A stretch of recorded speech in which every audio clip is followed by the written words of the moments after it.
晚上9點，廣州天河 CBD 的輕些西餐廳裏，冷氣很足，卻壓不住我心底翻衝的燥熱與煩躁。我，江逸，28歲，神星企劃市場部一名普通專員，此刻正坐在自己頂頭上司身邊，扮演他情深意重的男朋友。桌對面的男人臉色鐵青，握着刀叉的指節泛白，眼神裏的優越感徹底變成了難堪與惱怒。方總監，原來你早就有男朋友了。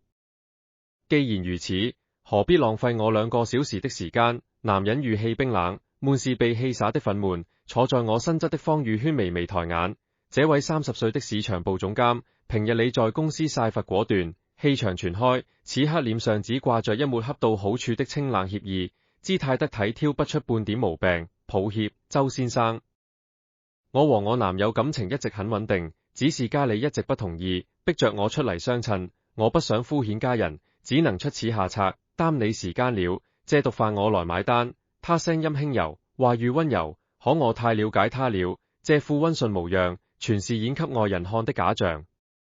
從我這個角度，能清晰看見他垂在桌下的手，正輕輕搭在我的膝頰上，指尖不動聲色地輕輕按壓了一下。這是我們半年來磨合出的暗號，意思很簡單，配合到底，別露破綻，回頭給你補福利。我配合着露出笑意，順勢握住他的手，語氣自然親昵，是我不好，一直沒敢正式露面，讓宇軒為難了，以後不會再讓他出來相襯添麻煩。對面的周先生看着我們十指相扣，默契十足的模樣，徹底沒了糾纏的心思，臉色難看地站起身，冷哼一聲，轉身大步離開了餐廳。厚重的玻璃門關上，隔絕了外面街道的車水馬龍，餐桌上的氣氛瞬間從此下來。下一秒，方宇軒毫不猶豫地抽回了他的手，臉上溫柔的笑意瞬間退去，恢復成了公司裏那個冷靜疏離、公事公辦的女上司模樣。他低頭拿起桌上的水杯，抿了一口，語氣平淡得像是剛剛怎麼都沒發生過。辛苦了，江逸。這周加班的調休，我給你批了。我坐在原位，指尖還殘留着他掌心的微涼觸感，心底的疲憊卻瞬間衝了上來，壓得我喘不過氣。又是這樣，毫無歉意，毫無愧疚，輕飄飄一句調休，就抵消了我一整晚的時間和精力。我低頭看了一眼手機屏幕，上面清晰顯示着日期，6月中旬。這是本月第6次，我被方宇軒喊來當相親擋箭牌。原本今晚我早早規劃好了難得的休息日，連續熬了半個月的項目攻堅，我好不容易忙完手頭所有工作，打算回家好好休息，收拾一下出租屋，早點睡覺調整狀態。結果傍晚7點，我剛踏出公司大樓，方宇軒的消息就發了過來，只有一句命令式的文字，表情符號唔開心。今晚8點，天河博悅餐廳，過嚟一趟，幫我個忙。我當時第一時間回覆拒絕，說自己很累，想休息，可他根本不給我拒絕的餘地，緊接着發嚟一句話，精準合住了我的軟肋。表情符號唔開心，下周季度評優，你的最終考核評分我船沒簽字，過來，算你額外績效。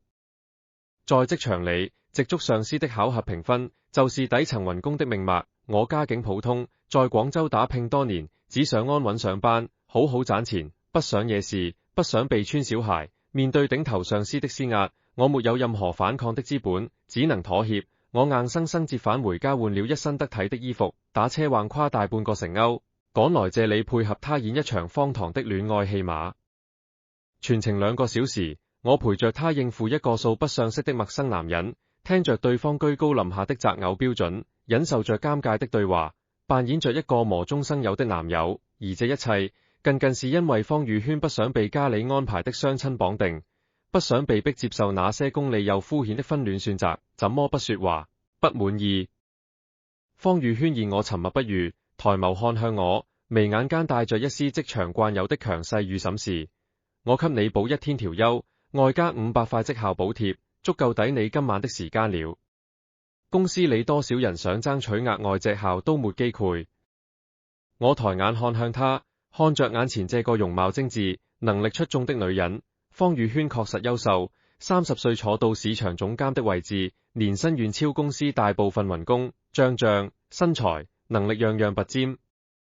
也正因如此，他家裏對他的擇偶標準近乎苛刻，逼婚的力度也遠超常人。他被家人逼得太緊，厭惡無休止的相襯，我能理解，可理解，不代表我就該理所當然地犧牲自己的時間，無休止地為他的私人問題買單。我深吸一口氣，壓下心底翻衝的情緒，盡量讓自己的語氣保持平靜。方總監，這半年我幫你當了22場相襯。方宇軒動作微篤，明顯沒把這件事放在心上，淡淡開口：有這麼多？有。我點頭，一字一句清晰說道：週末、晚上、節假日，只要你需要，我隨叫隨到。同事私下已經傳了很多間話，說我巴列上司，靠跟你搞曖昧混資源、混績效。這些流言蜚語，我從來沒跟他提過。身為底層員工，我深知有些話多說無益，只會顯得自己格局小，不懂事。我一直隱隱退讓，只當是幫上司一個忙，得過且過。可人的耐心和包容，終究是有限度的。方宇軒指尖輕輕敲擊着桌面，神色依舊淡然，甚至帶着一絲不以為然。職場流言而已，不用放在心上。你做好自己的工作就行，別人怎麼說不重要。可影響的是我。我語氣微微加重，積壓已久的委屈終於忍不住流露出來。我是個普通員工，我只想安穩上班，不想天天被人背後議論，不想莫名其妙被扣上攀附、走捷徑的帽子。方宇軒沉默了2秒，抬眼看向我，眼神清冷，帶着一絲不易察覺的不耐。所以，江屹，你今天是想跟我談條件？船是想拒絕以後幫我的忙？他的話瞬間戳破了我所有的隱忍。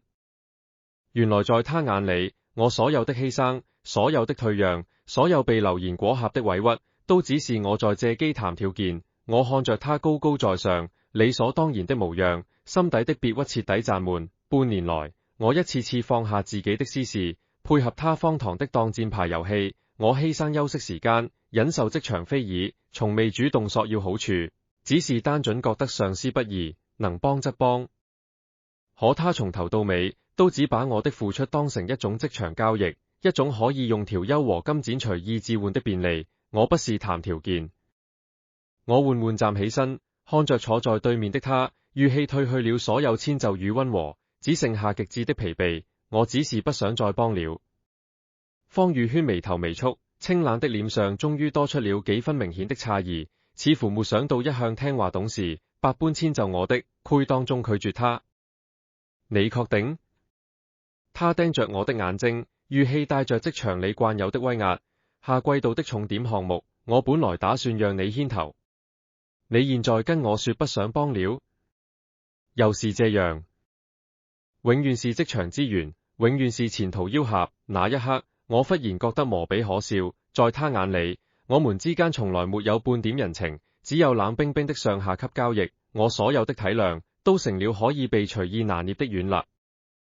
我徹底不想忍了，我直視着他的眼睛，壓下心底翻衝的所有情緒，語氣平靜卻帶着破釜沉舟的決絕。方總監，我不想再當你的擋箭牌了。如果你只是需要一個人幫你應付相襯，不用再麻煩我。方宇軒依舊沒有意識到我的情緒已經徹底崩潰，只是淡淡挑眉，隨口說道：不當就不當吧，大不了我再找別人。不過下周我船有一場家裏安排的相襯，你幫我應付完這最後一次，之前的所有績效我給你拉滿，項目名額也給你留着。最後一次，又是最後一次。這半年來，他跟我說過無數次最後一次。我心底最後一絲內心徹底耗盡，蕩然無存。我看着眼前這個漂亮、強勢，卻永遠不懂體諒他人的女上司，腦海裏只剩下一個荒唐又大膽的念頭：與其無休止配合他演戲，與其一直被他拿捏、被流言裹挾，不如徹底終結這場荒唐的拉扯。我深吸一口氣，盯着他清冷精緻的眉眼，一字一句清晰果斷地開口，聲音響徹安靜的餐廳：不用找別人這麼麻煩。方宇軒揸兩領證，你合法已婚，以後就再也不用相襯了。話音落下的瞬間，西餐廳周遭的喧囂仿佛被瞬間抽空，輪桌低聲的交談，餐具碰撞的輕響，窗外街頭的車流鳴笛，全都像是隔了一層厚厚的屏障，模糊且遙遠。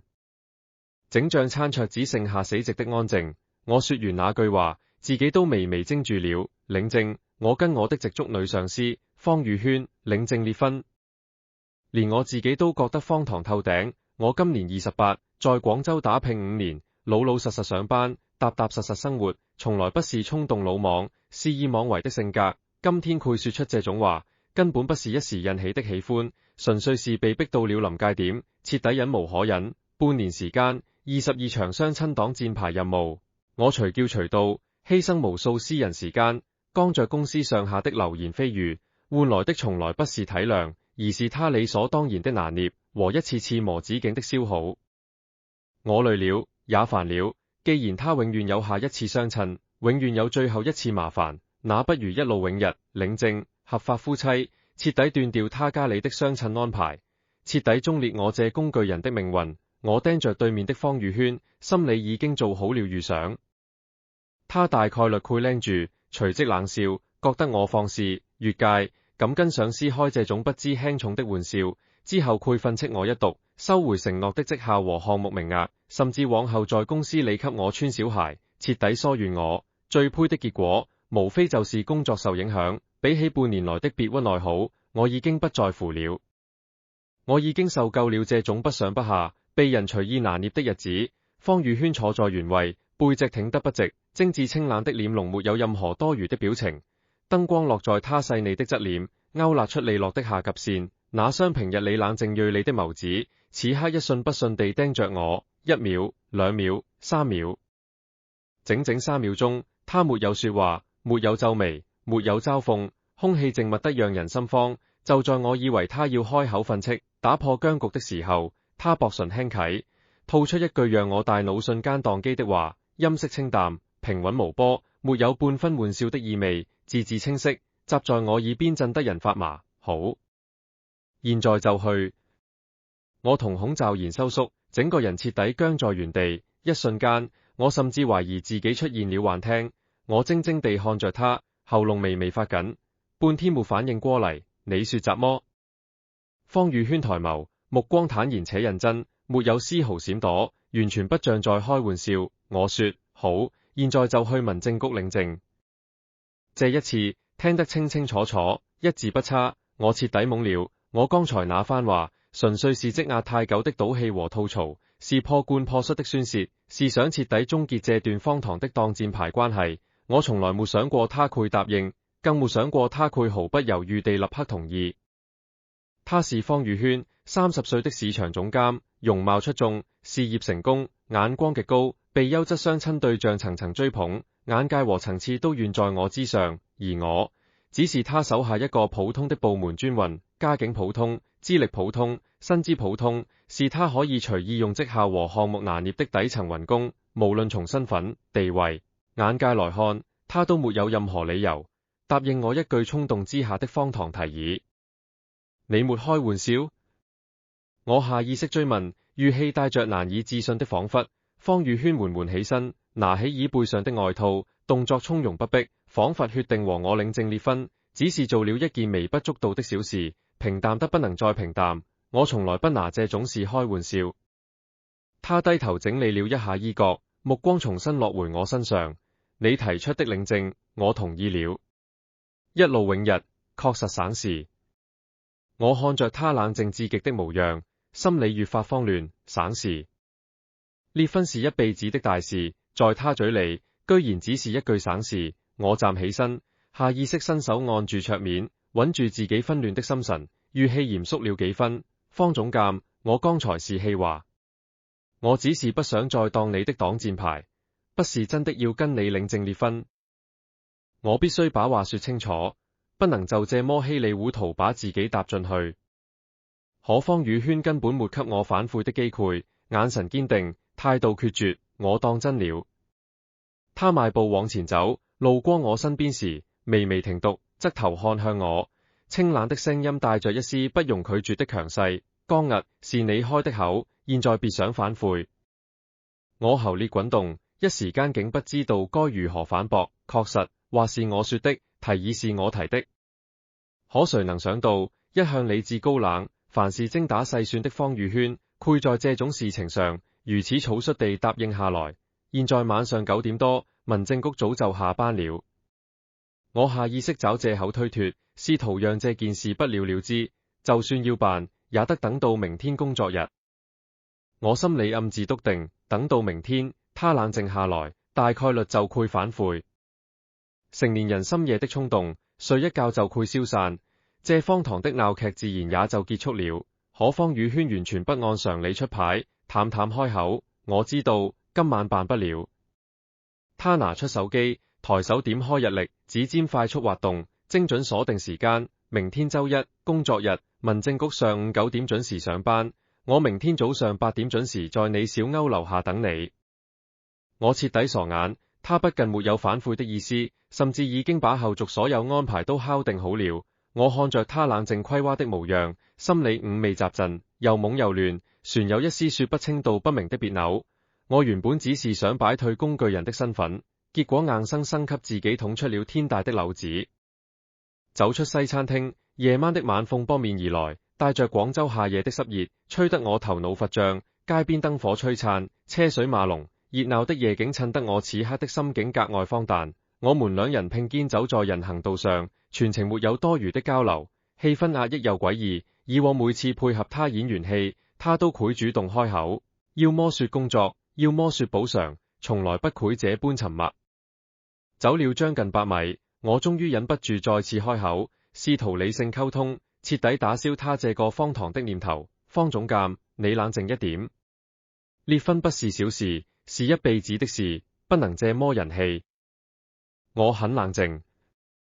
方宇軒腳步未停，目視前方，語氣平靜無比。我比任何時候都清醒。你清醒什麼？我稍稍提高語氣，帶着幾分無奈。你根本不了解我，我也不了解你。我們只是上下級，除了工作和這半年的演戲，沒有任何交集。倉促領證，對我們兩個人都不負責任。方宇軒終於停下腳步，轉頭看向我，路燈的光影落在他臉上，褪去了職場的凌厲，多了幾分柔和，卻依舊堅定。我不需要了解太多，我需要一個合法的婚姻身份。當住家裏的催婚和無休止的相襯，你剛好合的，也剛好提了出來。合的？我皺眉，滿心不解。我哪裏合的？公司那麼多人，比我優秀，比我條件好的男同事比比皆是。方宇軒垂眸，沉默2秒，緩緩道出原因。別人目的性太強，要麼想攀附我拿資源，要麼想借我的地位往上走。只有你老老實實幫了我半年，從來沒主動索要過好處，也從來沒借機炒作，四處亂說你靠譜，守分寸，是最乾淨最穩妥的選擇。我怔住了，原來他都知道。他清楚我半年來的付出，清楚我守口如瓶，清楚我承受的流言和委屈，也清楚我從來未有借機算計過他分毫。可既然都清楚，為什麼船一直理所當然地消耗我，拿捏我心裏的別屈再次翻衝上來。既然你知道我委屈，為什麼從來不肯體諒我？船一直用工作拿捏我。方宇軒眼神微微閃爍了一下，避開了我的目光，語氣淡了幾分。我是你的上司，公司必須分明。工作上的安排不存在體諒與否，又是這套說辭。我心裏了然，不再多問。說到底，在他眼裏，職場規則永遠排在人情前面。哪怕知曉我的難處，他依舊習慣性用上下級的身份約束我，利用我。所以，你打算跟我領證，只是為了應付家裏？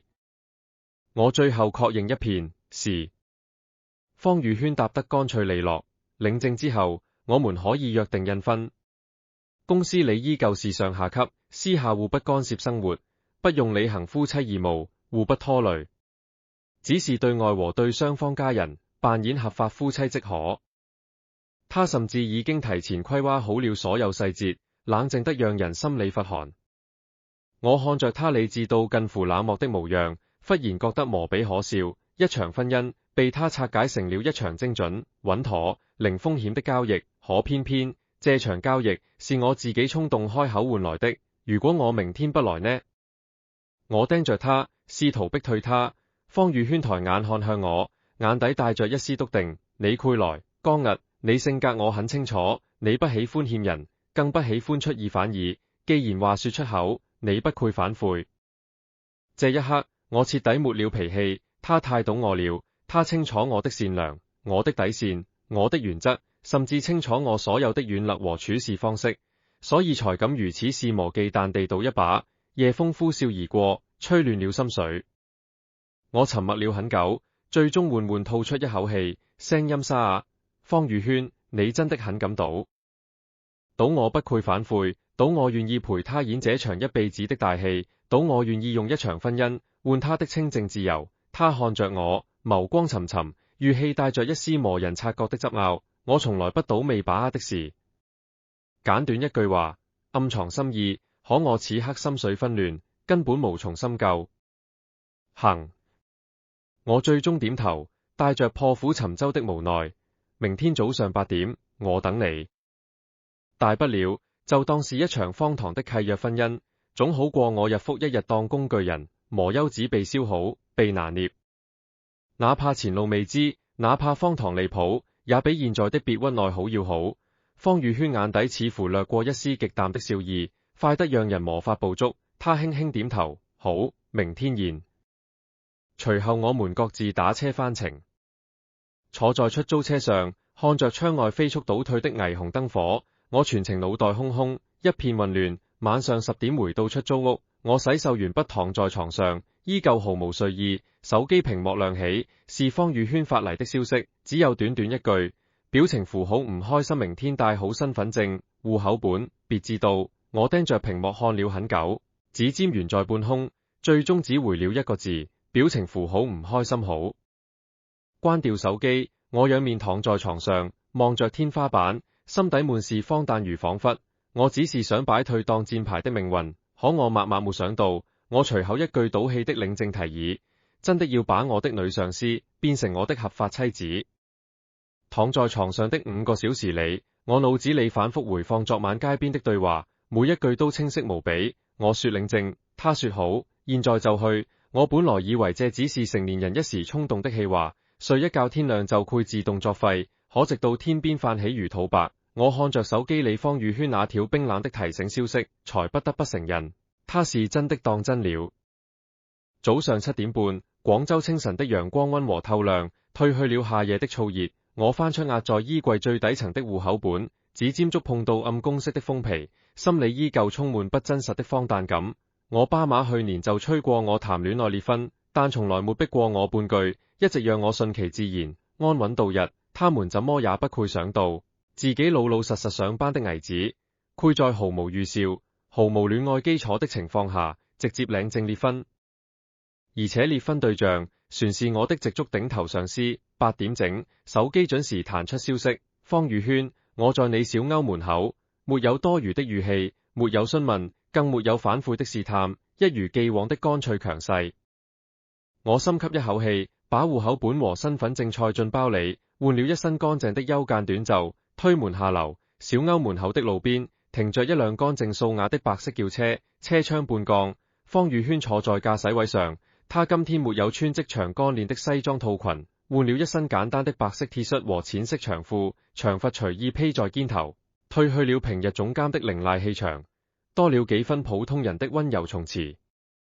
可即便如此，他眉眼間的清冷沉靜，依舊讓人不敢隨意靠近。不得不承認，方宇軒的樣貌身段，確實是人群裡最拔尖的那一檔。追他的男人從商圈精英到青年才俊，數不勝數。以前我總覺得，他這種條件的女人，這輩子無論如何都不可能和我這種普通打工人扯上半點婚戀關係。可現在，他坐在車裡，是專程來接我領證的。我走到車旁，拉開車門坐進副駕駛，車內空氣乾淨清爽，帶着淡淡的清香，沒有多餘的裝飾，和他本人的性格一模一樣，冷靜、克制、極簡，證件帶齊了。他目視前方，發動車子，語氣平淡得像是在問我有沒有帶工作文件。帶了。我點頭，握着背包肩帶的手指微微收緊。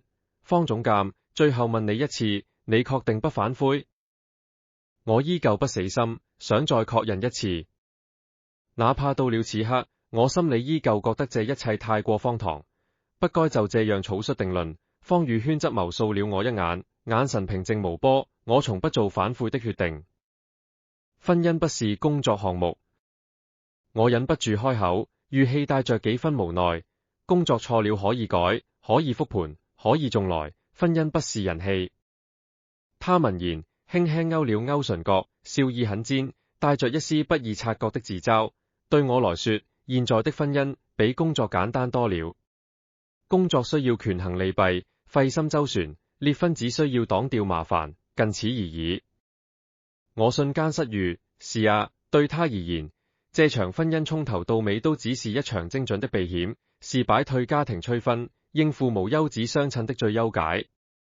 而我只是剛好撞上來最合適的工具人算。車子平穩行駛在去往民政局的路上，一路無話，氣氛安靜得詭異，沒有情侶領證前的忐忑與甜蜜，只有兩個成年人心知肚明的交易感。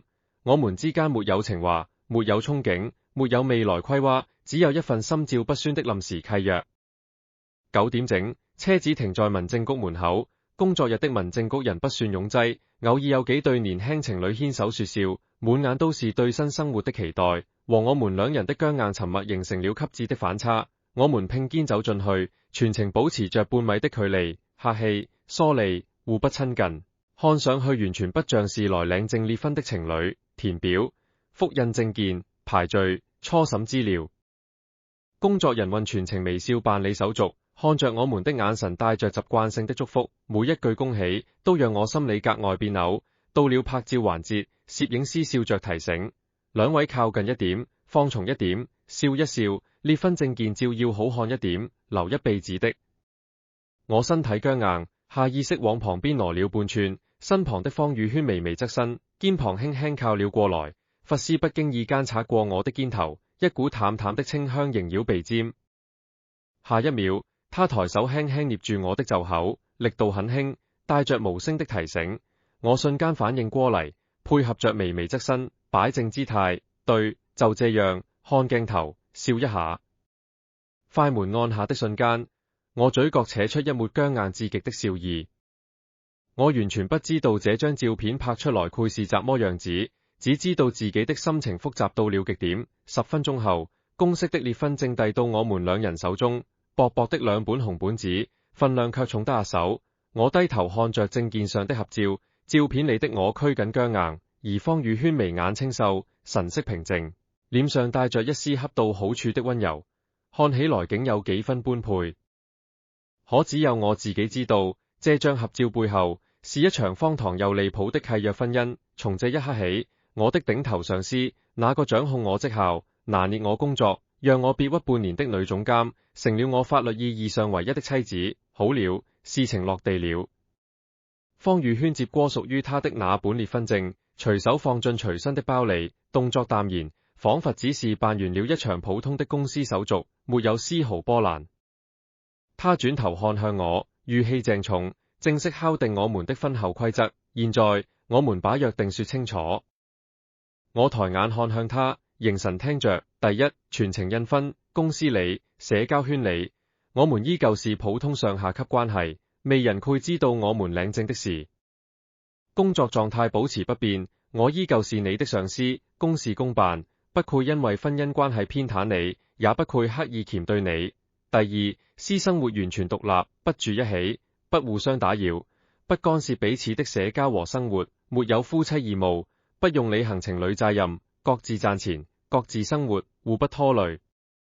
第三，應對家人統一口徑，對外宣稱自由戀愛，低調領證，面對雙方父母的催婚、催生、探親，我們互相配合演戲，應付即可。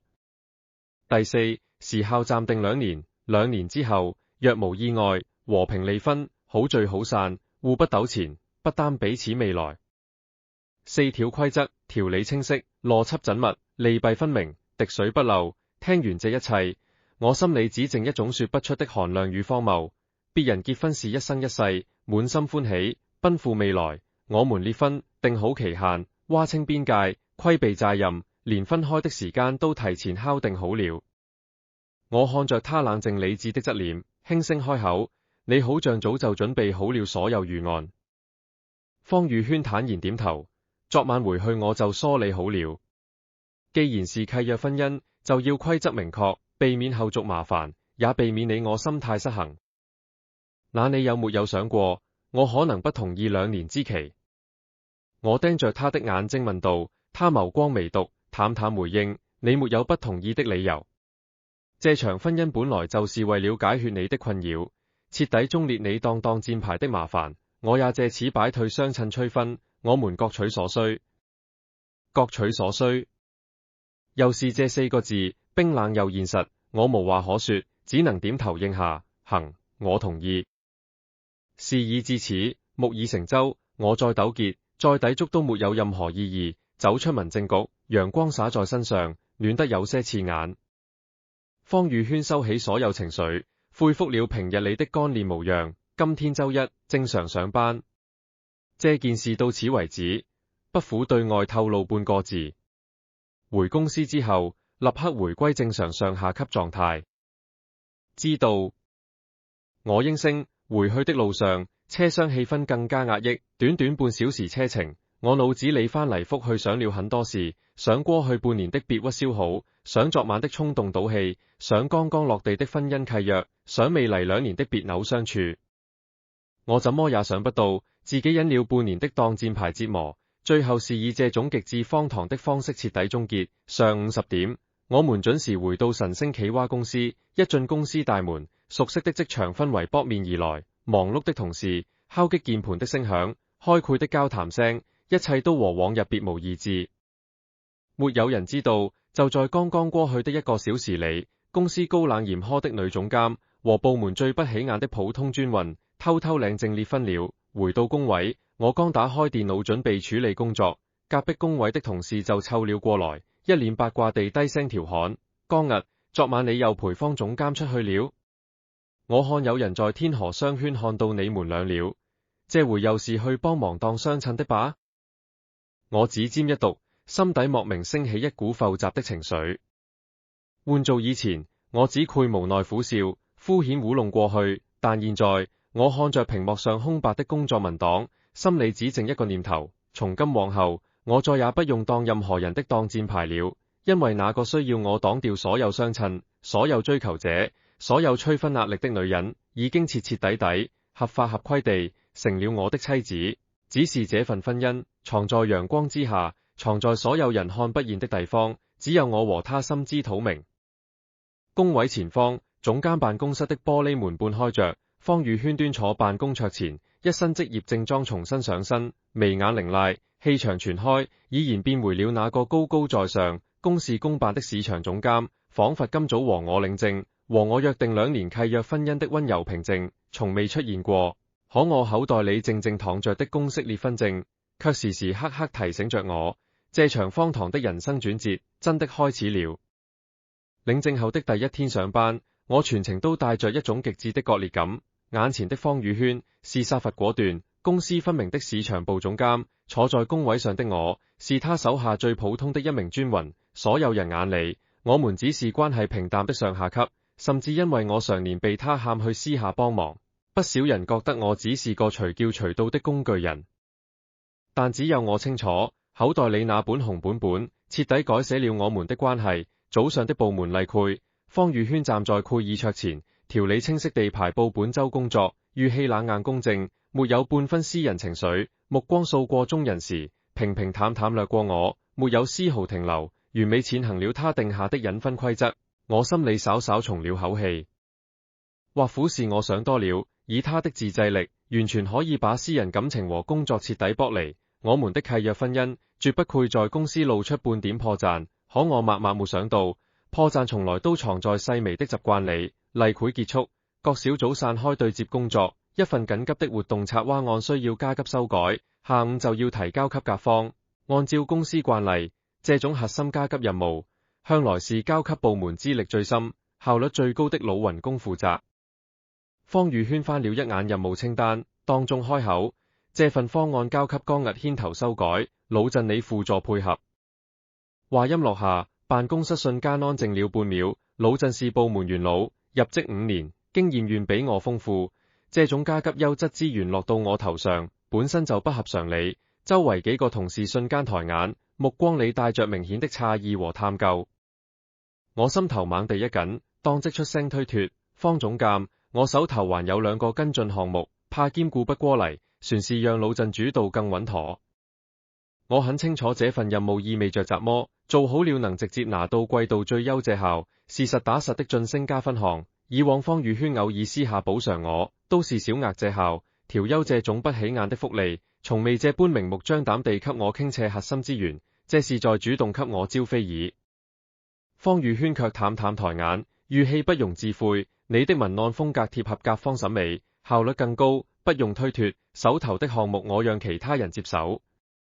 一句話直接敲定結果，沒有給我任何反駁的餘地。散會後，辦公室的氣氛徹底變了，眾人看似各自忙碌，低頭敲擊鍵盤，可餘光全都若有若無落在我身上。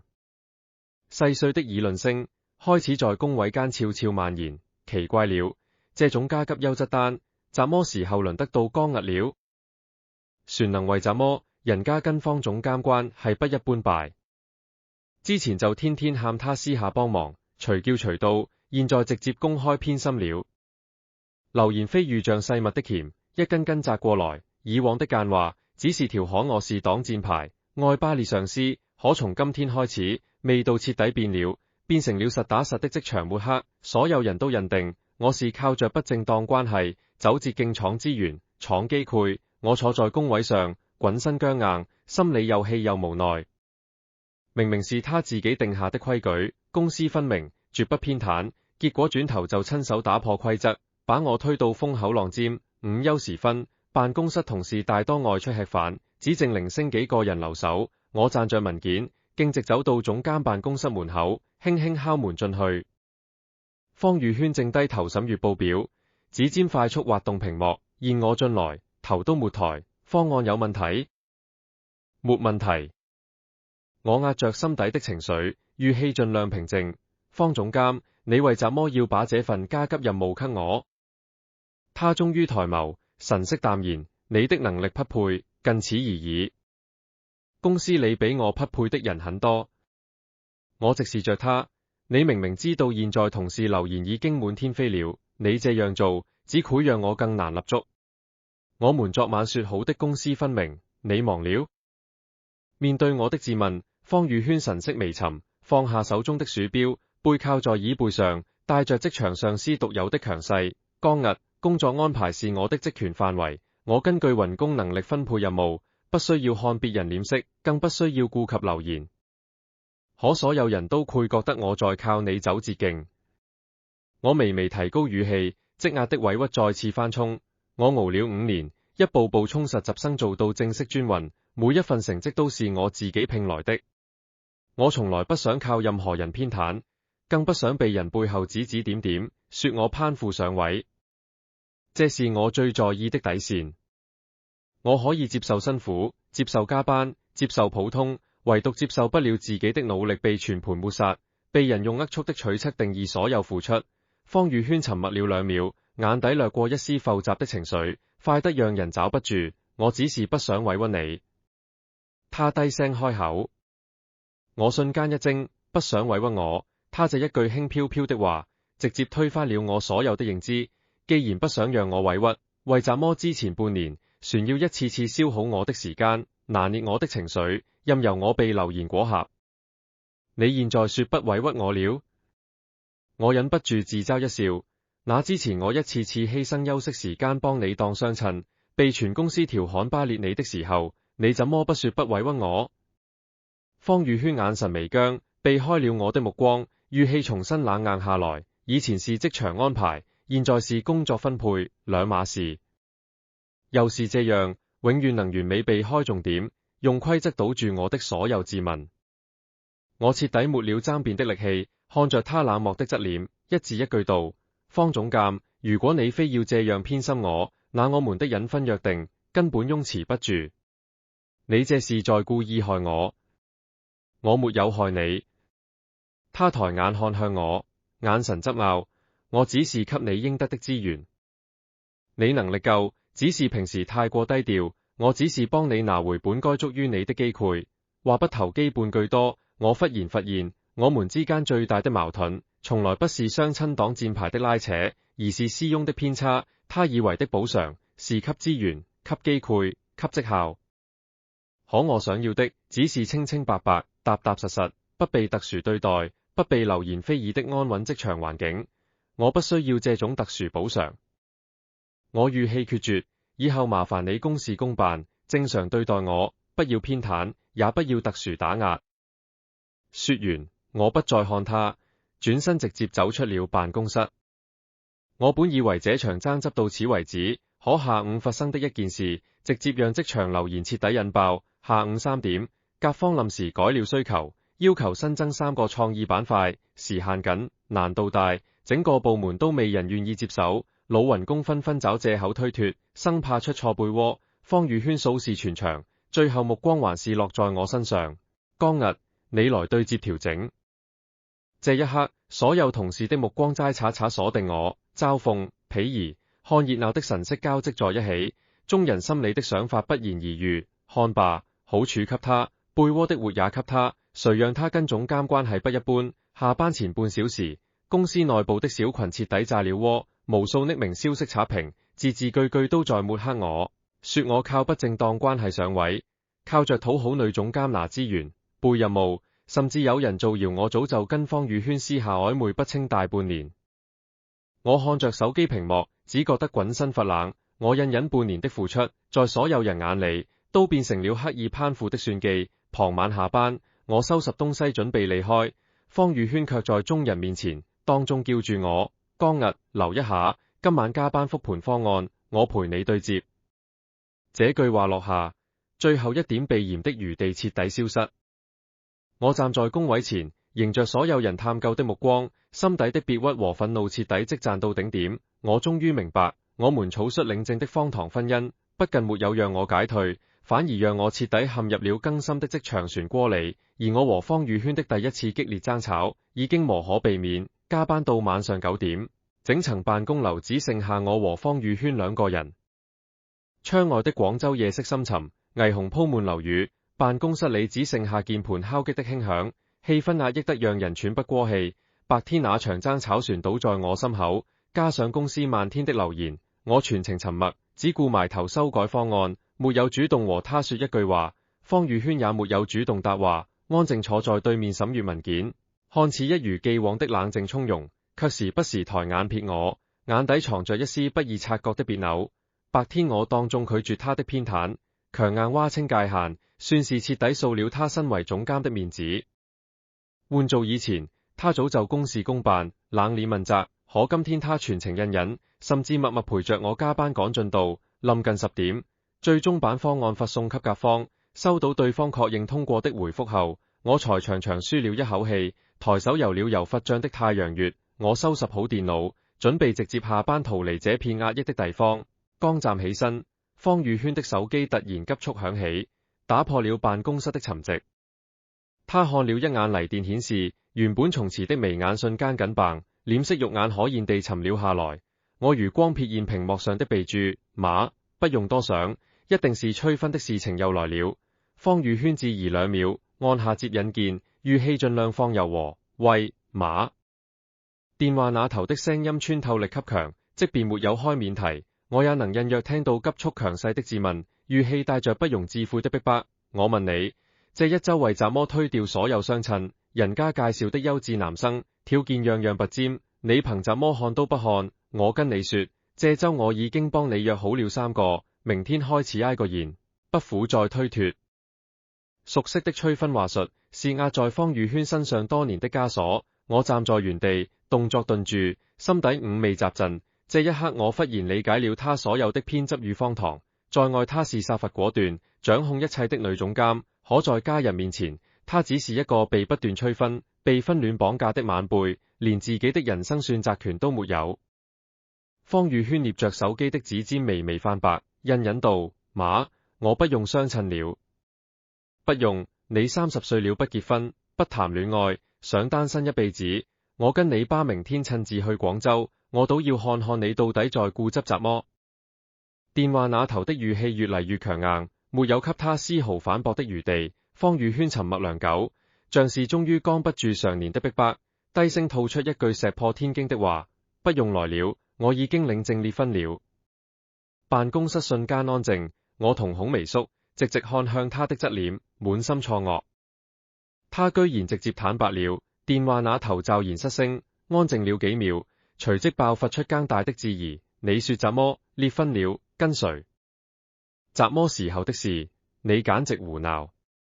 這麼大的事居然敢瞞着我們？明天我和你爸必須過去，我要親眼見到人，親眼看到裂婚證。話音落下，電話被直接掛斷，嘟嘟的忙響聲在安靜的辦公室裏回蕩，格外刺耳。方宇軒放下手機，肩膀微微跨了一瞬，卸下了所有職場偽裝，眼底滿是疲憊與無奈。我看着他小燕的脆弱模樣，心底的怒氣不知不覺消散大半，開口問道：阿姨明天要來？他輕輕點頭，聲音有些沙啞。明天上午到，船要看裂婚證，驗你本人，核對所有信息。我瞬間頭大，我們本是一場臨時契約婚姻，只想印婚備和，悄悄應付催婚，根本沒想過要直面雙方家長。現在好了，只徹底包不住火，直接迎來了最棘手的一關。他們如果細問，我們根本圓不上。我皺眉說道：我們沒有戀愛經歷，沒有相處細節，甚至連彼此的喜好、過往都一無所知，隨便一問就愧露涵。方宇軒抬眸看向我，眼神認真且堅定。所以，我們必須臨時同居。我猛地一驚，同居？我們昨天才領證，今天船在辦公室激烈爭吵，現在就要朝夕相處住在一塊，仿佛看穿了我的抗拒。方宇軒快速這事，我爸媽很細心，而且極其固執。如果我們依舊各住各的，他們一眼就能看出我們是假裂婚。想要徹底瞞住，必須營造出正常夫妻同居生活的狀態。我下意識抗拒，可是我們之前說好，私生活互不干涉，不住在一起。此一時彼一時。方宇軒語氣帶着一絲無奈，卻不容拒絕。協議是死的，人是活的。現在情況變了，我爸媽突襲檢查，我們只能臨時升級約定，就短期應付，等他們走了，我們可以恢復原狀。我站在原地，心緒紛亂。我原本以為領證已經是這場荒唐鬧劇的終點，沒想到這僅僅只是開始。印婚翻車，職場流言，家長突襲，現在連最後的私人空間都要被徹底打破。而我沉默猶豫。方宇軒放軟了語氣，難得帶着幾分懇求的意味。江日，算我拜託你。我爸媽催婚很多年，已經逼得我快要喘不過氣，這是我唯一能擺脫他們控制的辦法。你幫我這一次，後續工作上的所有流言，我全權幫你澄清，再也不私自給你傾斜資源，徹底公私分明。他驕傲強勢了這麼久，從來都是高高在上，掌控一切的姿態，給小葵用這種低聲懇求的語氣和人說話。我看着他眼底的疲憊與無助，心底的堅持終究蟲洞。說實話，我怨過他的拿捏，怨過他的偏心，怨過他讓我深陷職場非議。可我也清楚，這半年他的無奈是真的，常年被家人裹挾的痛苦也是真的。成年人各有各的身不由己，怎麼同居？我最終從口妥協問道。方宇軒泯然，緊掹的身體瞬間放鬆，輕聲道：我住的小歐離公司近，環境也好，空着一間次臥，你搬過來暫住，主臥我住，我們分房睡，互不打擾，只是對外營造同居假象，只應付你爸媽。我確認，不止。方宇軒補充道：我剛才想了，你我家長自早都會察覺異常，與其後續逐個應付，不如統一口徑。之後如果你的家人詢問，我們也用同居生活搪塞，避免兩邊穿幫。我沉默片刻，點頭應下，行。但我有條件。你說。第一，嚴格分房，保持邊界，私下不干涉彼此任何私事。第二，回公司立刻恢復絕對的公私分明，不苦再出現任何刻意偏袒，徹底平息流言。第三，長輩檢查列速後，立刻恢復分居狀態，不捆綁彼此生活。我條理清晰地列出條件，守住自己最後的底線，全部答應。方宇軒毫不猶豫，一口應允，事情就此敲定，沒有轉圈的餘地。清晚回去，我簡單收拾了一箱貼身衣物和生活用品，站在出租屋門口，我忽然生出一種給強的荒誕感。幾天前，我船是那個被上司隨意拿捏、隨叫隨到的擋箭牌工具人。幾天之後，我領證結婚，即將和我的頂頭上司開啟同居生活。抵榻方宇軒居住的小歐是市中心的高端住宅，環境靜謐，安保嚴格，和我租住的老舊小歐是兩個截然不同的世界。他家的房子寬敞整潔，極簡裝修，乾淨得甚至有些冷清，完全符合他清冷克制的性格。次臥早已收拾妥當，被褥、日用品一應俱全，看得出來他是提前準備好的。今晚你先住這邊，明天我巴馬過嚟，你配合我演好丈夫的角色即可，不用緊張，正常相處就好。方宇軒站在房間門口，認真叮囑。我看着他，忽然開口：你就這麼放心我？不怕我演習？他抬眸看向我，燈光落在他眼底，溫柔又認真。我相信你，這半年你從來沒讓我失望過。這句認可，絕不及防撞進我心裏。過往半年所有的委屈、不甘、別屈，在這一刻好像輕輕鬆動了一絲。夜裏，我躺在陌生的床上，毫無睡意，隔着一堵牆，主臥裏躺着我的合法妻子，我的頂頭上司。一場衝動的領證，一次被逼的同居，徹底打亂了我原本平淡安穩的人生軌跡。我清楚的知道，從今夜開始，我們之間冰冷的上下級契約徹底變味了，更深的拉扯，更複雜的關係，更難收場的局面，才剛剛正式拉開序幕。陌生的房間，陌生的床鋪，船有一牆之隔的特殊鄰居，讓我始終處於淺醒的狀態。腦子裏反覆回放着和方宇軒荒唐的關係變化，從隨叫隨到的擋箭牌，到一紙婚書的契約夫妻，再到如今被逼同居的室友。短短幾天，我的生活被徹底顛覆。早上7點，門外傳來輕微的動靜，我起身走出次臥，客廳的景象讓我微微一驚。平日裏只攰穿正裝，妝容精緻的方宇軒，此刻素顏出鏡，簡單紮着低馬尾，身上套着寬鬆的居家服，正站在廚房忙着早餐。晨光透過落地窗洗進來，落在他柔和的側臉上，褪去了職場的凌厲強勢，多了幾分煙火氣的溫柔。這是我從未見過的他。在公司，他是高高在上、說一不二的市場總監，冷靜、理智、殺伐果斷，永遠掌控着所有局面。可此刻的他，只是一個認真煮着粥、煎着雞蛋的普通女生，安靜又溫和。聽到腳步聲，方宇軒回頭看我一眼，語氣自然，沒有絲毫尷尬。醒了？先洗手，早餐馬上好。我點頭應聲，走進衛生間，看着洗手台上擺放整齊的雙人洗手用品、情侶配色的杯子和毛巾，心裏再次衝上強烈的荒誕感。這些東西顯然是他連夜準備的，細節拉滿，只為應付今天的家長突擊檢查。等我收拾好出來，餐桌上已經擺好了早餐：白粥、煎蛋、小籠包，簡單卻豐盛。我巴馬大概9點到。方宇軒一邊擺放碗筷，一邊輕聲叮囑：等客人他們過來，不用刻意討好，也不用過於拘謹，正常相處就好。他們最擅長察言觀色，太刻意反而容易露餡。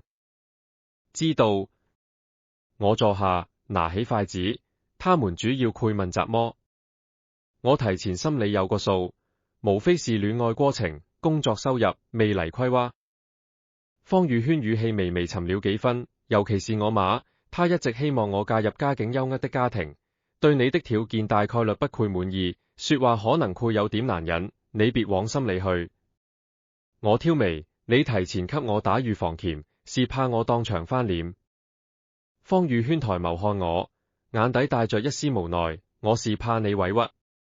這場婚姻本就委屈你了，沒必要再受我家人的氣。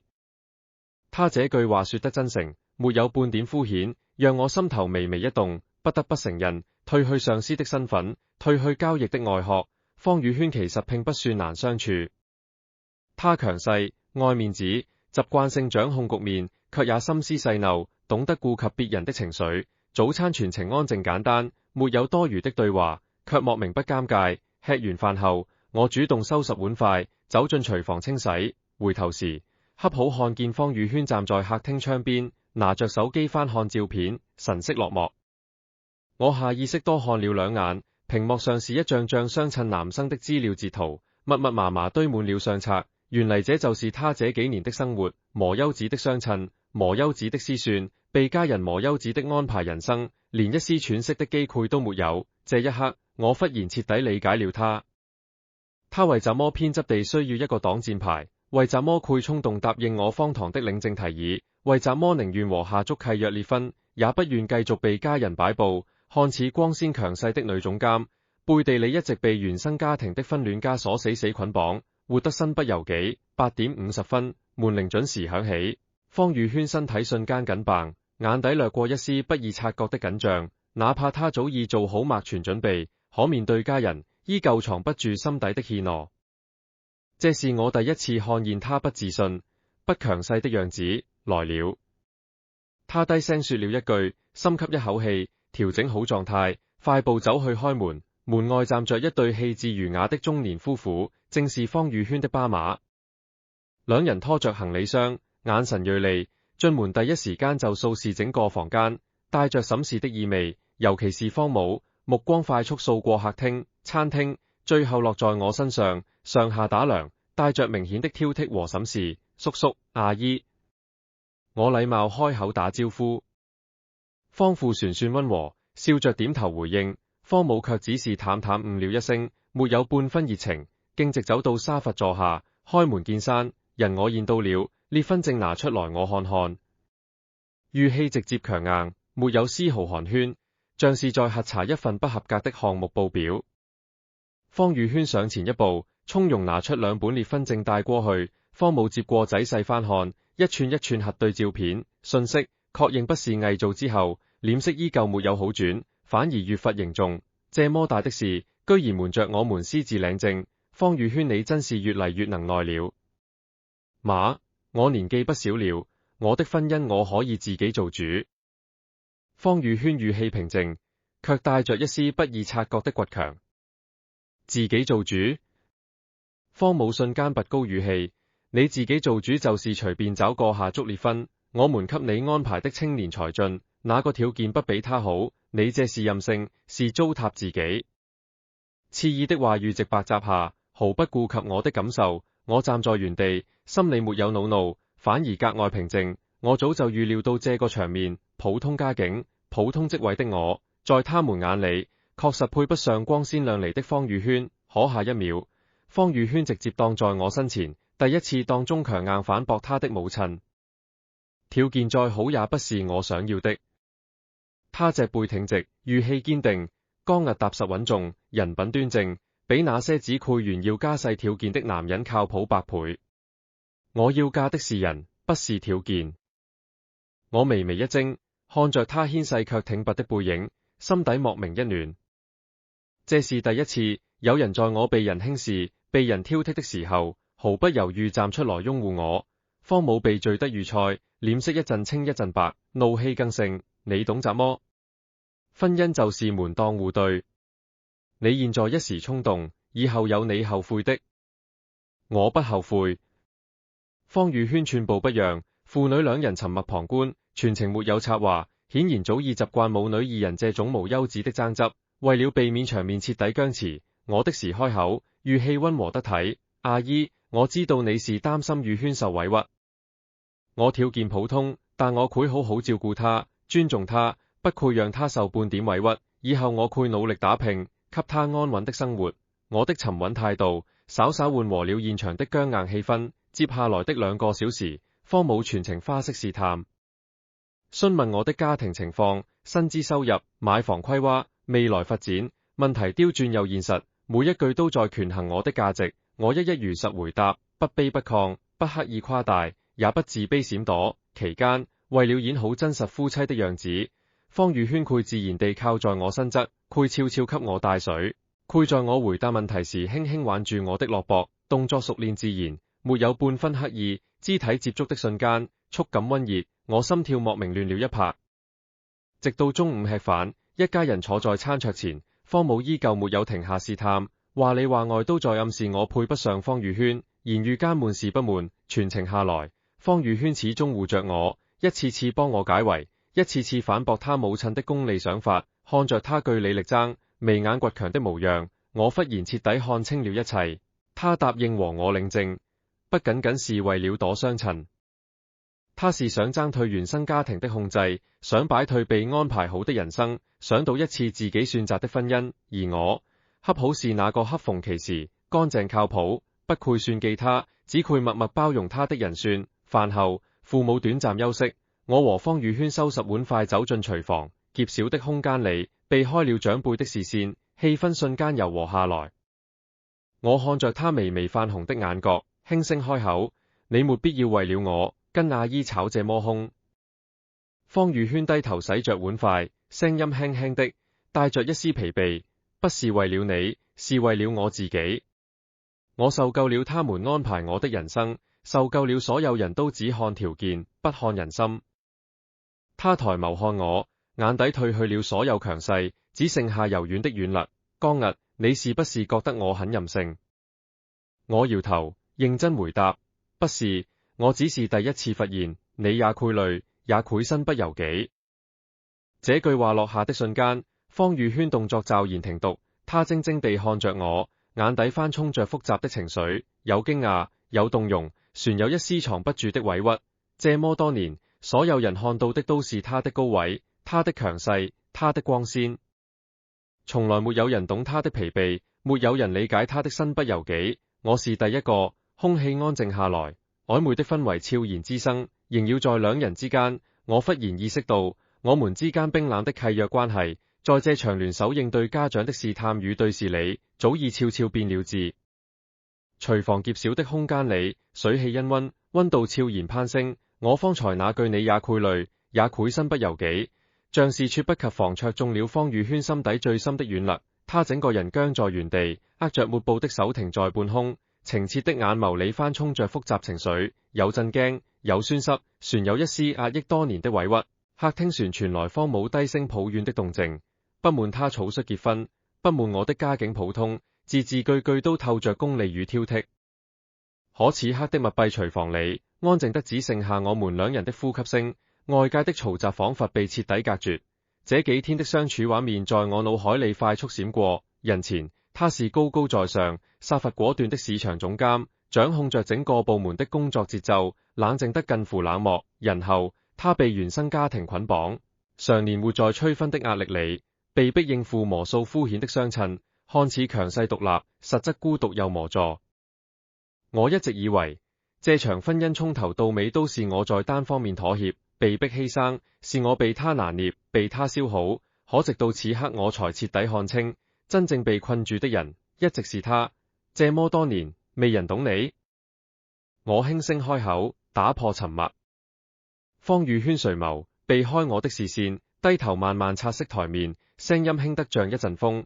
大家只看結果。我職位高，收入高，長得不差，所有人都覺得我理應嫁得更好，未人在乎我想不想，累不累。從小到大，他的人生早已被父母規劃完畢，努力讀書，升職加薪，嫁個有錢人，每一步都要活成別人眼中的完美模板。他不敢任性，不敢示弱，只能硬生生撐起一身鎧甲，把所有委屈和疲憊藏在心底。所以你找着我不放，不是我好用，是我最乾淨、最省心，也最不愧算計你。我坦然說出心底的答案。方宇軒終於抬頭看我，眼底泛着淡淡的水光，沒有否認，也沒有承認，只是輕輕點了點頭。簡單一個動作，卻勝過千言萬語。這一刻，我心裏積壓半年的怨氣、委屈、不甘，忽然間盡數消散。那些被當成工具人的別屈，那些職場流言的刺痛，那些被他拿捏的無奈，在窺見他真實的脆弱後，徹底煙消雲散。我忽然不怪他了，他只是一個被家庭束縛太久，拼盡全力想要掙脫掌控的普通人。別想太多了。我放緩語氣，聲音溫和，有我在，以後不用再應付這些相襯，也不用再被他們隨意安排人生。既然領證了，我會好好配合你，演好這場輝。方宇軒眸色微動，定定看着我，輕聲問道：你愧不愧覺得我很自私？拿一場婚姻當盾牌，拉着你陪我演戲，擔你的人生。我搖頭，談不上自私，各取所需而已。我擺脫了磨優子的麻煩，你掙脫了束縛，很公平。話雖這麼說，可我的心境早已悄然改變。最初的我只想盡快退身，擺脫工具人的命運，但現在我莫名不想讓他再獨自硬剛所有壓力。廚房外傳嚟方父的呼喚，打斷了我們之間微妙的氛圍。我們兩人瞬間回神，默契地收斂情緒，褪去私下的柔軟，重新換上得體的神色，走出廚房繼續配合演戲。接下來的一下午，方母依舊沒有停止試探，各種刁鑽問題層出不窮，反覆打探我的薪資、存款、購房計劃，甚至隱晦暗示我高攀了方宇軒，言語間滿是輕視。換做以前，我或苦愧隱隱遷就，可看着方宇軒一次次堅定護在我身前，一次次和母親據理力爭，我心底的保護欲徹底被點燃。我不再被動應答，不卑不亢地陳述自己的職業規劃、存款狀況和未來打算，條理清晰，態度誠懇，既不自卑也不張揚。我明確告訴兩位長輩，我家境普通，但踏實上進，絕不會讓方宇軒受委屈，也不配依附他的資源攀附捷徑。我的沉穩坦蕩，讓一直挑剔的方母終於收斂了幾分的意。傍晚時分，兩位長輩確認我們確實已經領證，且同居生活真實，再也挑不出破綻，終於從口不再強行催婚，答應第二天返程回老家，送走父母。關上家門的那一刻，全屋緊辦的氣氛瞬間消散。方宇軒長長舒了一口氣，像是卸下了千斤重擔，整個人滾身從詞，疲憊感瞬間席捲全身。他靠在門板上，微微閉眼，眉眼間滿是倦意。持續數年的催婚高壓，終於在這一刻暫時落幕，終於結束了。他輕聲呢喃，語氣裏帶着解退，也藏着一絲不易察覺的茫然。我看着他疲憊的模樣，輕聲道：休息攰人吧，今天辛苦你了。他抬眸看向我，眼底的強勢徹底退去，只剩下柔軟。辛苦的是你，今天一直麻煩你配合我演戲，船讓你受委屈了。不委屈，我認真回應。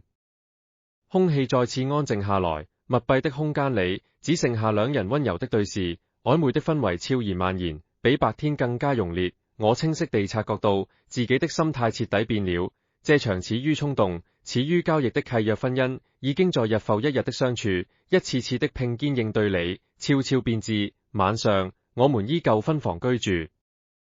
我躺在次臥的床上，卻再也無法像從前一樣冷靜看待我們的關係。腦海裏反覆回放他護在我身前和母親爭執的模樣，回放他眼底的委屈與脆弱，心跳始終無法平復。我不得不承認，我對我的頂頭上司動了心。第二天一早，我們準時回歸公司。經歷過家長突襲的風波，我們私下的相處越發自然默契。可回到職場，依舊嚴格遵守印婚約定，刻意保持上下級的疏離距離。可讓我沒想到的是，職場風波並未平息，反而再度升級。上午部門例會結束，老陣當中昏暗，借着工作問題陰陽怪氣，有些人運氣就是好，靠着關係隨便拿核心項目，輕輕鬆鬆就能出成績，比我們這些老老實實幹活的人舒服多了。這話一出，全場瞬間安靜，所有同事的目光齋擦落在我身上，嘲諷、看戲的意味十足。之前的流言只是私下傳播，如今徹底擺上台面，所有人都默認我是靠攀附方宇軒上位。換做以往，方宇軒或苦愧公事公辦，冷臉壓下爭議，擁持職場平衡。可這一次，他沒有絲毫猶豫，直接當中擁護我。他眼神冷厲，掃視全場，語氣鏗鏘有力。項目分配以能力和的配度為準，剛毅本次的方案質量，全部門最優，甲方滿分通過。如果各位有能力做得比他更好，我隨時可以調整分配。如果只顧私下造謠、陰陽怪氣，影響部門風氣，後果自負。短短幾句話，氣場傳開，直接倒死了所有人的非議。老陣臉色一陣青一陣白，難堪至極，再也不敢多言一句。全場無人再敢議論半句，所有人都看清了，方宇軒對我的擁護早已超出了普通上下級的範疇。散會後，同事們的眼神更加微妙，流言愈演愈烈，甚至有人猜測我們早已私下在一起，只是刻意隱瞞。我坐在工位上，心裏五味雜陳。我想要的從來不是特殊偏袒，只是一份公平踏實。可我也清楚，方宇軒的擁護不再是簡單的職場補償，而是發自內心的護短。午休時分，方宇軒發嚟一條私信，表情符號唔開心留言我會處理，你不用有壓力，安心工作就好。看着屏幕上的文字，我心底溫熱，我忽然徹底明白，這場荒唐的契約婚姻，從來都不是單向的消耗。他在用他的方式，笨拙又認真地彌補我過去半年的所有委屈，而我也在不知不覺中徹底淪陷在他的溫柔與脆弱裏。契約的枷鎖還在，2年的約定尚未作廢，可我們兩人的心早已不受控制，悄悄越界。我清楚的知道，從這一刻起，我不再是被動演戲的工具人，我是真的想和他好好走下去。職場的流言像是一層細密的陰霾，死死罩在我頭頂。即便方宇軒當中強勢擁護，壓住了所有人的明面非議，可私下的取七和造謠，從來沒有停過。午休時段，茶水間的間聊聲斷斷續續飄進我耳朵裡，字字句句都帶着刺耳的偏見。說白了，全是靠關係，不然憑什麼優先給他核心項目？之前天天喊他出去幫忙當雙襯，我就覺得不對勁，哪有上司專門抽着一個下足私事使喚的？估計早就曖昧上了，領證也是早晚的事，只是瞞着我們皮了。我靠在工位椅背上，閉上眼深吸一口氣。換作以前，我愧憤怒，愧別屈，愧急於辯解，但經歷了家長上門、深夜獨處、雙向維護之後，我對這些流言早已麻木。別人怎麼看不重要，我心裡清楚。我們的關係早已不是單純的交易，只是我始終覺得別扭。我想要的是堂堂正正的認可，不是靠他的偏袒換嚟的特殊對待。下午2點，甲方傳來消息，我方提交的方案成功落地，拿下了季度優質合作資源，部門例會公開表彰。方宇軒當中點名表揚我，將核心功勞算在我頭上，還明確將本次項目績效全額挖貴給我。這本是值得開心的事，可落在同事眼裏，反倒成了我靠關係攬功的鐵證。散會後，老鄭故意落在最後，走到我工位旁，壓低聲音陰陽怪氣：江毅真是好本事，乾活不用多，抱大腿夠穩就行。我們拼死拼活熬項目，不如你陪總監吃幾頓飯，演幾場戲，是這個道理吧？他積壓已久的嫉妒徹底爆發，語氣刻薄，毫不掩飾嘲諷。我抬眼看向他，神色平靜。項目全程我獨立跟進，熬夜改稿不下10次，甲方的認可記錄都在。你要是覺得簡單，下次可以主動接手，少裝了。老鄭嗤笑一聲，沒有總監給你鋪路，你能拿到這個機會？普通人累死也輪不到你出風頭。爭執聲不大，卻剛好讓路過辦公室的方宇軒聽得一清二楚。他腳步頓住，臉色瞬間沉冷，周身氣場驟然變冷。老鄭，他開口的瞬間，整個辦公歐瞬間安靜。項目立項之初，我公開徵求過自願接手的人，你當時推脫難度大，怕出錯背鍋。江毅主動承接壓力，熬夜落地方案，憑能力拿功勞。職場不看辛苦，只看結果。你沒擔當，沒成果，沒必要酸別人。字字清晰，擲地有聲。老鄭臉色慘白，嘴唇動了動，一句話都反駁不出來，只能狠狠瞪了我一眼，狼狽轉身走開。周遭同事紛紛低頭裝忙，未人敢再看熱鬧。風波平息，方宇軒看向我，眼神柔和了幾分，輕輕朝我點了點頭，轉身回了辦公室。我看着他的背影，心底暖意翻衝。他永遠這樣，人前強勢護我，不給我受半點委屈，人後卻從不會主動邀功，默默扛下所有非議。傍晚下班，天色陰沉，下起了細密的小雨，我們默契地一同下班，嘔車返回同居的公寓。一路無話，卻不再是之前的尷尬疏離，反倒有種磨聲的默契與安穩。回到家，卸下職場的緊孖偽裝，兩人都從辭下來。方宇軒洗完澡，穿着寬鬆的居家服，濕髮披在肩頭，端着2杯溫水走到客廳沙發坐下，將其中一杯遞給我。今天的事，別往心裏去。他輕聲開口，職場嫉妒隨處可言，你做得夠好，不用遷就別人的平庸。我接過水杯，指尖觸到溫熱的杯壁，看向他，我不在意別人的看法，我只是不想你因為我一次次破例，一次次被人議論。他抬眸望我，眼底帶着一絲無奈。我不是破例，我只是不想你的努力被埋沒。這句話我聽過很多次，可直到今晚，我才忍不住追問心底最疑惑的問題：為什麼是我？我直視着他的眼睛，不肯移開。半年前，你完全可以找任何一個同事當箭牌，也可以花錢找人應付相襯。你偏偏一次次找我，哪怕我不情願，一次次別屈，你也非要好着我。以前我以為是我好用，我聽話，現在我想知道真正的原因，長久以來的疑惑，即暫到此刻，終於全部問出。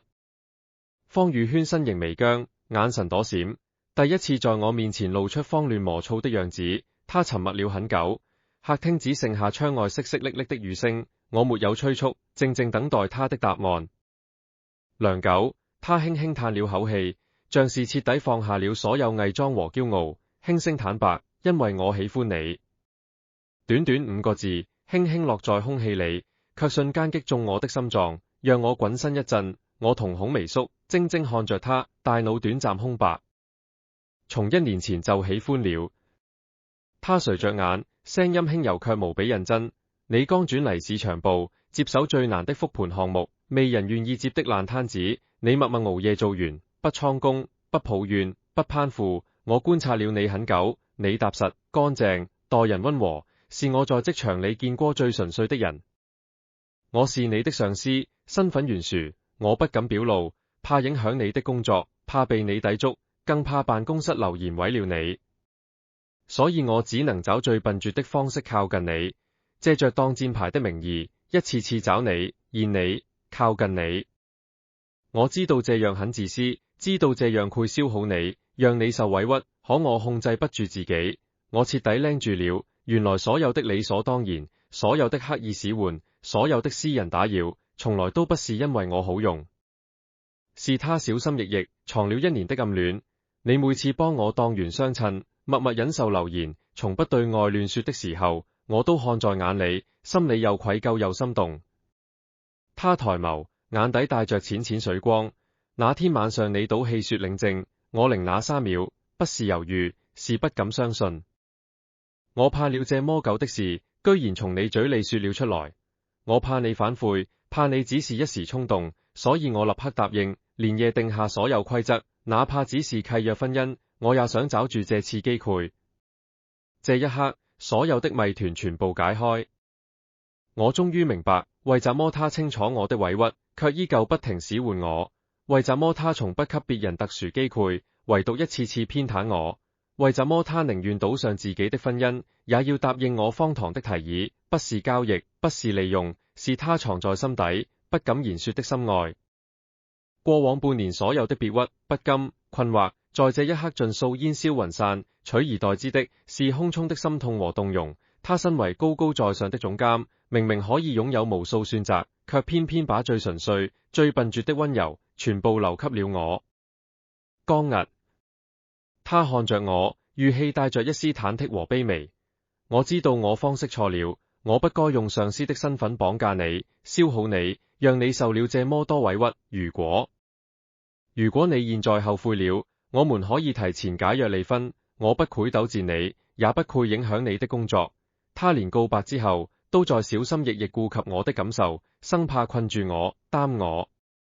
看着他眼底的不安與忐忑，我心底的情緒徹底翻衝上來。我伸手，輕輕握住他微亮的手，觸感溫熱，心跳共振。我盯着他慌亂的眼眸，一字一句清晰開口：我不後悔。方宇軒，我早就不怪你了，不止不怪你，我也喜歡你。從這一刻起，這場荒唐的契約婚姻徹底作廢，沒有交易，沒有利用，沒有被逼演戲，只有2個互相心動、默默牽掛的人，終於捅破了層層窗戶紙，坦誠了彼此的心意。窗外細雨淅瀝，敲打着落地窗，將城市霓虹暈成一片溫柔的光斑。客廳安靜得只剩我們兩人的心跳聲。我握住方宇軒微亮的手，清晰直白地說出那句我也喜歡你的瞬間，他整個人徹底僵住。那雙平日里冷靜沉穩、掌控一切的眼眸，此刻寫滿了勒愕、驚喜，旋有一絲不敢置信的慌亂。他怔怔地看着我，呼吸都放輕了幾分，嘴唇微微顫動，半天沒有說出話來。我很清楚他的心情。他藏了整整1年的暗戀，用最笨拙、最別扭的方式靠近我，試探我，留住我。他背負着愧疚，害怕自己的強勢和自私讓我反感，害怕這場契約婚姻只是他一廂情願的獨角戲。直到此刻，所有的忐忑、不安、自我懷疑，終於有了歸宿。你說真的？他聲音微微發顫，帶着小心翼翼的求證。我收緊掌心，穩穩握住他的手，眼神坦蕩且認真，沒有半分玩笑。真的。從看見你在你媽面前拼命護着我的那一刻，我就徹底動心了。之前所有的委屈和不甘，都是因為我以為這只是我一個人的內耗，是一場不公平的交易。可當我知道真相，知道你默默喜歡了我這麼久，我所有的怨氣都沒了，只剩下心痛。方宇軒眼底瞬間泛紅，薄薄的水霧凝聚，倔強地沒有落下。在職場廝殺多年，無論面對多大的壓力，多刁鑽的客戶，多強勢的家人，他從來都是挺直腰板，絕不示弱。可在我面前，所有的鎧甲轟然碎裂，只剩下柔軟又滾燙的真心。我以前真的很怕。他低頭，聲音輕輕的，帶着幾分哽咽。我怕你討厭我，怕你覺得我仗着上司身份欺負你，更怕你知道我故意賤着你之後，會徹底疏遠我。我抬手，輕輕拂開他額前的碎髮，動作溫柔又克制。不愧的，換做是我，或苦也會用最笨拙的方式留住自己喜歡的人。長久以來的身份枷鎖，上下級的隔閡，契約婚姻的偽裝，在這一刻徹底崩塌。我們不再是冰冷的合作關係，不再是被迫演戲的搭檔，是雙向暗戀、雙向奔赴的戀人，是合法合規、名正言順的夫妻。那2年契約。方宇軒抬頭看我，我直接打斷他，語氣堅定：作廢，從現在開始，徹底作廢。沒有期限，沒有交易，沒有互不干涉。方宇軒，這場婚姻，我想認真談。他眼底瞬間炸開細碎的光亮，所有的委屈和忐忑盡數消散，只剩下滿日的溫柔。他輕輕點頭，嘴角揚起一抹極甜的笑意。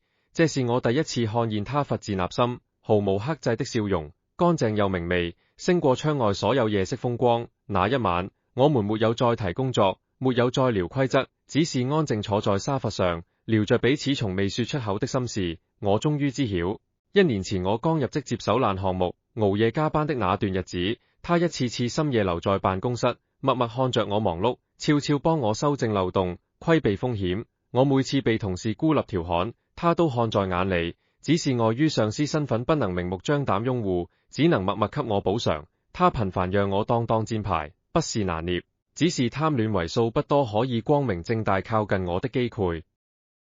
所有的細節串聯起來，拼湊出一場漫長又隱隱的暗戀。次日清晨，雨過天晴，陽光穿透雲層灑滿整座城市。我們一起起床，一起吃早餐，一起出門上班，相處自然又親昵，沒有了之前的刻意疏離，滿是情侶的溫柔默契。抵達公司，剛走進辦公歐，依舊能聽見細碎的流言蜚語。老鄭帶頭私下吐槽，到處散播我靠關係上位、攀附總監的謠言。不少同事跟風附和，儼然已經默認了既定事實。換做以前，我們會隱忍、會避嫌、會刻意保持距離，生怕流言佛教影響彼此。但現在，我們心態徹底變了。既然心意已定，關係捉實，我們沒必要再藏着掖着，更沒必要為了無關緊要的外人，刻意疏遠彼此。上午工作間隙，幾個同事聚在茶水間小聲議論，聲音不大不小，剛好能讓路過的人認清。說到底，船是關係戶，沒方總監撐腰，他哪能拿到這麼多優質資源？人家手段高，把總監拿捏得死死的，渣們老老實實幹活，比不上人家倍專營。這些話，放在以前足以讓我別屈一整天。可此刻我聽完，只覺得無比可笑。他們只看見我被偏袒，卻看不見方宇軒默默的隱忍，看不見我們雙向奔赴的真心，更看不見我一次次熬夜拼搏的付出。我本想置之不理，專心做好自己的工作，沒想到方宇軒先一步走了過去。他站在茶水間門口，氣場沉穩，眼神清冷，一掃往日的溫和，語氣帶着不容置喙的嚴肅。工作時間最中間聊，造謠同事，影響團聚氛圍。這個月全運績效扣除10%，幾個間聊的同事瞬間臉色發白，慌忙低頭認納，不敢再多說一句。老陣恰好路過，現狀忍不住陰陽怪氣。總監，我們只是隨口聊天，沒必要上綱上線吧？再說江屹本來就特殊，大家心裏都清楚。他篤定我們不敢公開關係，篤定我只能默默背下所有污名，所以有恃無恐。可這一次，方宇軒不再隱忍，也不再模糊回應，他抬眸環視全場，聲音清亮，傳遍整個辦公區，當着所有同事的面，坦然官宣：既然大家這麼好奇，那我就正式說明，我和江屹已經合法領證結婚。一句話落下，全場死寂，所有低頭忙碌的同事瞬間抬頭，滿臉震驚，瞳孔驟縮，不敢相信自己的耳朵。老陣臉上的嘲諷和得意瞬間僵住，一臉難以置信，徹底傻眼。整個市場部鴉雀無聲，落針可聞。方宇軒神色坦蕩，沒有絲毫遮掩，繼續開口：我們低調領證，沒有公開，不是因為關係現不得光，只是不想私人感情影響團隊工作。江屹拿到的所有項目和績效，全部憑借個人能力，經得起公司核查，經得起甲方驗證。你們可以嫉妒，可以努力趕超，但無端造謠、惡意抹黑，我絕不姑息。他是我丈夫，我護着他，理所應當，但這不代表他的努力可以被隨意抹殺。字字鏗鏘，坦蕩有力。這一刻，所有流言蜚語，所有惡意取測，所有陰陽怪氣，盡數破碎。大家終於明白，從來不是我攀附上位、投機取巧，也不是我刻意討好上司。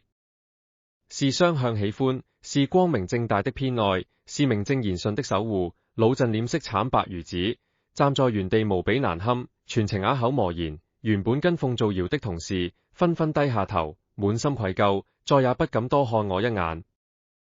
壓在我頭頂半年的污名，在這一刻徹底煙消雲散。我站在工位旁，看着前方坦然護着我的女人，心底滿是滾燙的溫柔和踏實。隱忍半年的別屈，拉扯半年的苟賤，荒唐半年的契約，全部畫上句號。從此沒有上下級的隔閡，沒有擋箭牌的委屈，沒有藏着掖着的試探。我的努力有人看見，我的委屈有人心痛，我的真心有人回應。午休時分，辦公室中人依舊處於震驚之中，看向我們的眼神徹底變了，從之前的嘲諷輕視變成了羨慕和釋然。我走到總監辦公室，推門而入，方宇軒正低頭處理文件，見我進來，眉眼瞬間柔和，褪去了職場的凌賴，只剩溫柔笑意。不怕公開之後影響你的口碑嗎？我走到他身邊輕聲問，他抬頭望我，伸手輕輕握住我的手腕，語氣篤定溫柔。比起口碑和流言，我更不想讓你再受半點委屈。既然是夫妻，就該光明正大，並肩而立，不必躲藏，不必隱忍。我俯身輕輕抱住他，所有的疲憊、別扭、內耗盡數消散，只剩下滿心安穩。這場始於衝動、起於荒唐的婚姻，終究在雙向奔赴裏，活成了最溫柔的幸運。